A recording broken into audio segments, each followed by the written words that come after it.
ഇനിയിപ്പോൾ pipe line വഴിയായിരിക്കും അടുത്ത ഘട്ടത്തിൽ ഓരോ വീട്ടിലും മദ്യം എത്തിക്കണത്. ഇനി ഓൺലൈനായിട്ട് എത്തിക്കാനുള്ള തയ്യാറെടുപ്പിലാണല്ലോ ബിവറേജസ് കോർപ്പറേഷന് എന്ത് എന്ത് കോപ്പിങ്ങിലോ ആട്ടെ. അങ്ങനെ ഈ സർക്കാർ ജനക്ഷേമ പരിപാടിയെ മുന്നോട്ടാണ് കേട്ടോ. എത്ര നല്ല സർക്കാരാണല്ലേ. ദൈവമേ, ലഹരി വിമുക്ത കേരളത്തിനായി എന്തെല്ലാം കാര്യങ്ങൾ ഇവർ ചെയ്ത് കൂട്ടണം. സമ്മതിക്കണമല്ലേ നമ്മുടെ നല്ലവരായ LDF സർക്കാർ. ഒരിക്കലും നിങ്ങളെയൊന്നും മറക്കില്ല കേട്ടോ. എന്തെല്ലാം നല്ല കാര്യങ്ങളാണ് ചെയ്യണം. മെസ്സിയെ കൊണ്ടുവരാൻ പോകണമെന്ന് പറഞ്ഞ് സ്പെയിനിലെവിടെയോ പോയി 4 ലക്ഷം മുടക്കി.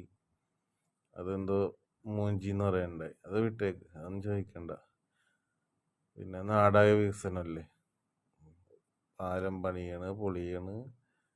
ദൈവമേ, എന്തൊക്കെയാണല്ലേ ഇവിടെ നടക്കണത് കൊച്ചു കേരളത്തിൽ. എന്തൊക്കെയാണ്. ഇനിയിപ്പോൾ എനിക്ക് വേണമെങ്കിൽ സർക്കാർ പറഞ്ഞ് പോകാനല്ല, തുടരാൻ.